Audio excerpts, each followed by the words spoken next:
ఎన్నికల కంటే ముందు చంద్రబాబు నాయుడు గారు వారి భాగస్వాములు పవన్ కళ్యాణ్ హామీలు ఇచ్చిన నేపథ్యంలో ఎన్నికల కోసం ఇచ్చిన హామీలు అవి నెరవేర్చడానికి వీలుగా ఉండి నెరవేరుస్తామని ఉద్దేశంతో చేసిన హామీలు కాదు, ఓట్ల కోసం. అట్లా ఎన్నో హామీలతో మోసాలు చేసినారు.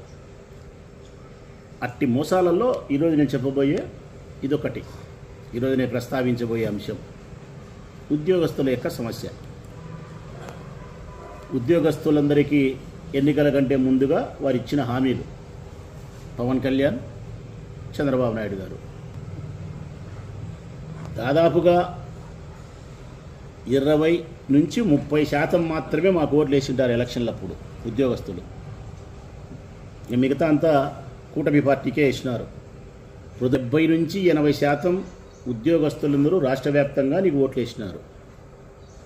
నీకు ఓట్లు వేసేదానికి ప్రధానమైనటువంటి కారణం నువ్వు చెప్పిన అబద్ధాలు, వారిని ఆశ పెట్టిన విధానం. వారికి ముందుగా మా పట్ల కొంత వ్యతిరేకత ఉండడం చేత, అంటే ఎవరైతే జగన్మోహన్ రెడ్డి గారి వైపు నుంచి వారితో సంప్రదింపులు చర్చలు జరపాలనో వారు సక్రమంగా డీల్ చేయకపోవడం వలన సరైనటువంటి అవగాహనతో జగన్మోహన్ రెడ్డి సమక్షంలోకి తీసుకుపోయి ఆ వ్యవహారాన్ని చక్కబెట్టడంలో మా వాళ్ళు ఆ రోజు కాస్త విఫలం కావడం చేత మాకు కాస్త దూరమైనారు. అదే సందర్భంలోనే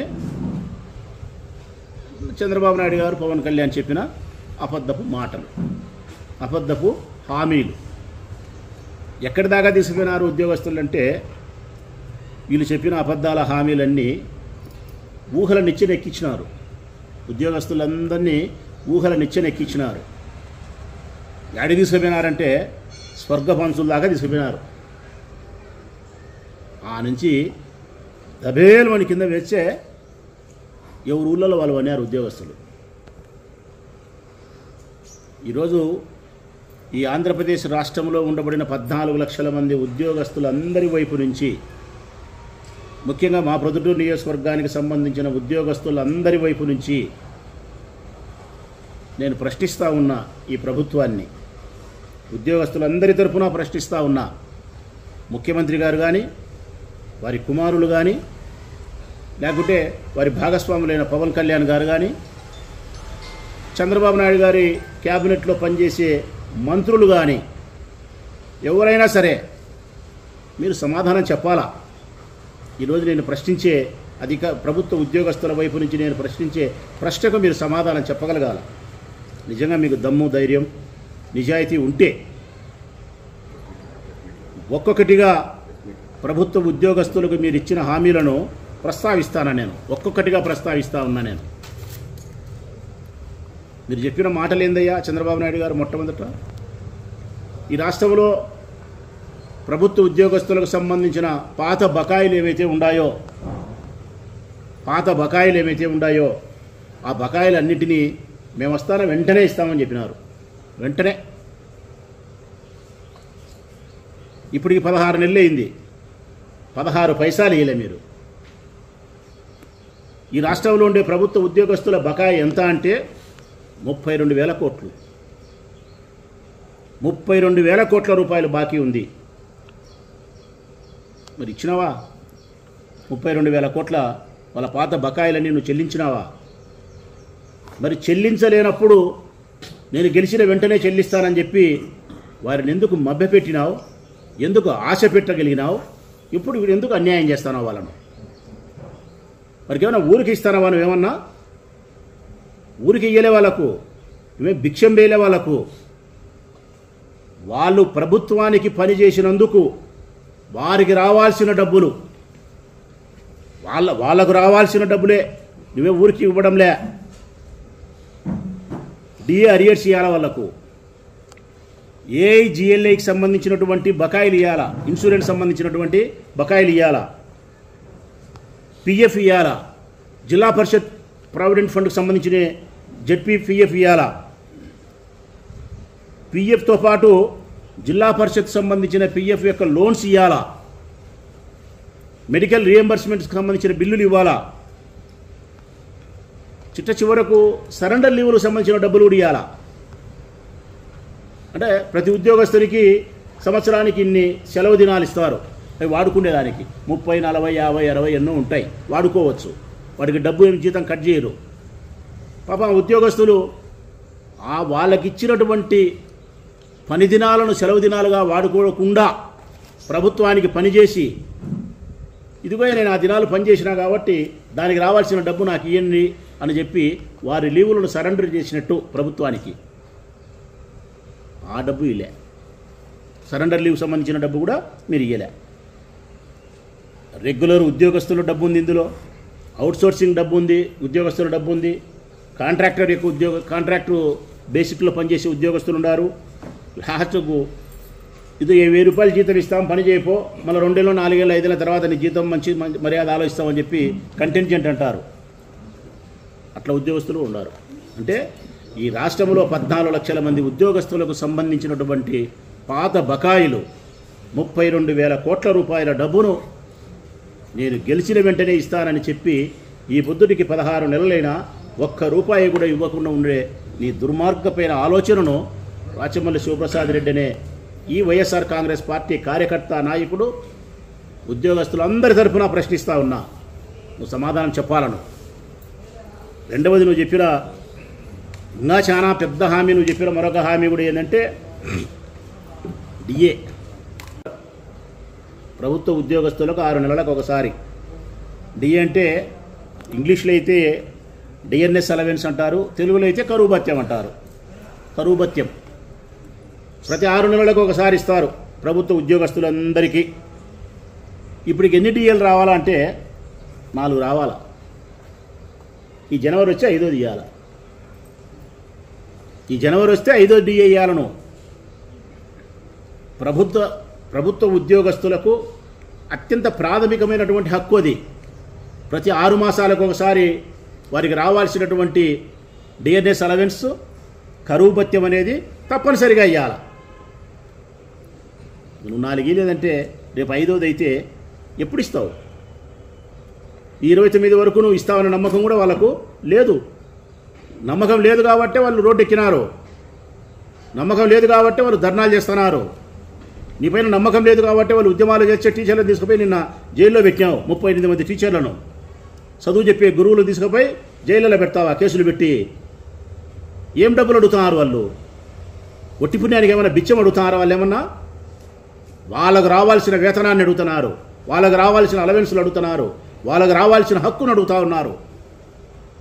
నువ్వు ఇస్తానని చెప్పి మాట చెప్పి 80% ఓట్లు వాళ్ళతో వేయించుకొని మేము ఓడిపోవడానికి వైఎస్ఆర్ కాంగ్రెస్ పార్టీ వాళ్ళు ఈవీఎం మిషన్ల ద్వారా కాకుండా ఓడిపోయినామనేది ఎక్కడైనా నిజం ఉందని ఎవరైనా నమ్మితే ఆ ఓటమిలో కొంత పాత్ర పోషించిన వాళ్ళు ప్రభుత్వ ఉద్యోగస్తులు. మా ఓటమికి మరి కనీసం నీకు ఆ కృతజ్ఞత ఉందా? మేము ఓడిపోయినప్పటికీ, మాకు ఓటైనప్పటికీ కూడా మేము వాళ్ళ తరఫున ప్రశ్నిస్తున్నాం, వాళ్ళ తరఫున నిలబడతాం, ప్రభుత్వ ఉద్యోగస్తుల తరఫున నిలబడతాం, ఇంకా ముందు గట్టిగా మాట్లాడతాం. వాళ్ళకు రావాల్సినటువంటి ప్రతి రూపాయి కూడా ఈ ప్రభుత్వం దగ్గర నుంచి రాబట్టే దానికోసం వాళ్ళు చేసే ప్రతి ఉద్యమంలో కూడా మేము భాగస్థులమవుతాం. ఇది మా ధర్మం. మరి నీకు కృతజ్ఞత ఉందే? 80% ఓట్లు ఇప్పించుకొని వాళ్ళకు సున్నం పెడతావా? డిఏ తర్వాత నువ్వు చెప్పినది పిఆర్సీ. చాలా పెద్ద మాటలు చెప్పినారు దీనికి, పిఆర్సీకి సంబంధించి. పిఆర్సీ అంటే వేతన సవరణ సంఘం అంటారు. వేతన సవరణ సంఘం, పే రివిజన్ కమిషన్. ఇది ఎట్లిస్తారు అంటే కనుక ప్రతి 5 సంవత్సరాలకు ఒక్కసారి ఇస్తారు రాష్ట్ర ప్రభుత్వ ఉద్యోగస్తులందరికీ. ప్రతి 5 సంవత్సరాలకు ఒక్కసారి రాష్ట్ర ప్రభుత్వము నిత్యావసర వస్తువుల యొక్క ధరలను అనుసరించి ఇస్తారు. అంటే సబ్బులు, నూనె, పేస్టు, బ్రష్, బట్టలు, తిండి గింజలు, ఇవన్నీ ఏ ధరలైతే ఉన్నాయి అని చెప్పి గమనించి ఆ ధరల యొక్క పట్టికను అనుసరించి 5 సంవత్సరాలకు ఒకసారి ఇస్తారు పిఆర్సీ. కేంద్ర ప్రభుత్వం అయితే 10 సంవత్సరాలకు ఒకసారి ఇస్తుంది. అది కూడా ఇలా. ఆ పిఆర్సీ గురించి పెద్దగా చెప్పినావు, చెప్పడంలో కూడా మభ్యపెట్టినావు, నమ్మించగలిగినావు వాళ్ళను. ఒకవేళ పీఆర్సీ లేట్ అయిందనుకో, జనరల్గా ఎవరైనా పీఆర్సీ లేట్ అయితే కదా, ఆ పీఆర్సీ లేట్ అయినప్పుడు మనం ఇంకోటి ఏం చేస్తామంటే కదా ఐఆర్ ఇస్తారు. ఐఆర్ అనేది మధ్యంతర భృతి.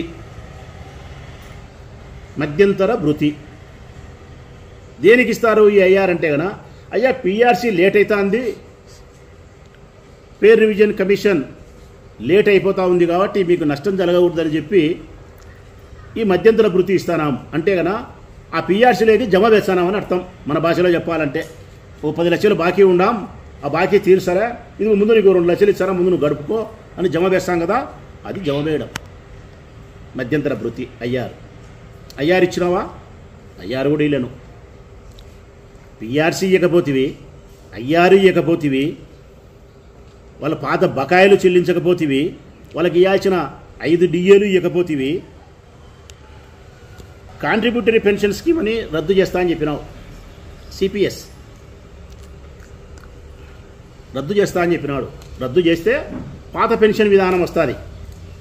కాంట్రిబ్యూటరీ పెన్షన్ స్కీమ్ అంటే సిపిఎస్ అంటే ఇది నేను రద్దు చేసేస్తా, పాత పెన్షన్ స్కీమ్ ఏముందో అది అమలు పరిచే మీ నెత్తిన కిరీటం పెడతా అని చెప్పి ఉద్యోగస్తులకు పెద్దగాను ఆశ పెట్టి ఈ రోజుటికి సిపిఎస్ను అమలు పరచడానికి నువ్వు చేసిన చర్య ఏదైనా ఉంది అంటే రాగినాయా పైసా లేదు, రాగినాయా పైసా లేదు.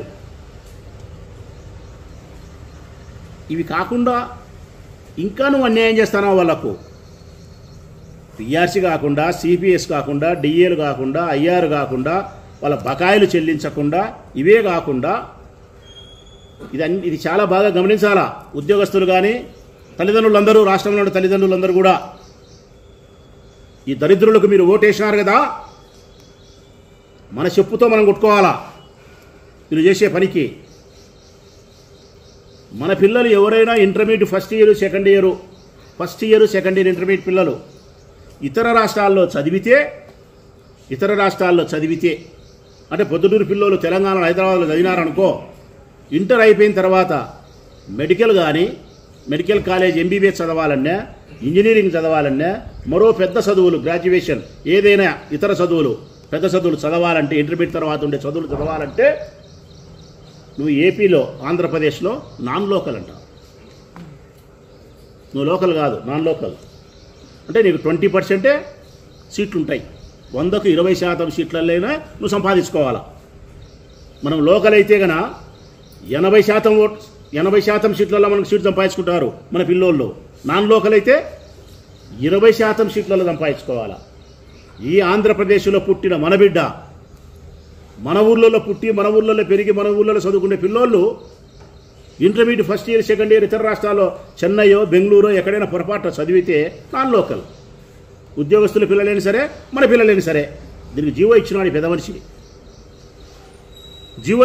మనిషి. ఇంతకంటే అన్యాయం ఏదైనా ఉందా? ఈ రాష్ట్రంలో ఉండే పిల్లలను ఉన్నత విద్య అభ్యసించే విషయంలో నాన్ లోకల్గా పరిగణిస్తావా? ఉద్యోగస్తుల పిల్లలను ఇంటర్మీడియట్ ఎక్కడైనా చదివితే నాన్ లోకల్గా పరిగణించి వారు చదువుకుండే అవకాశాలను బలహీనపరుస్తావా? నీకా ఓట్లేసినది ఇల్లు, ఇదికేనా నీకు ఓట్లేసింది వాళ్ళు?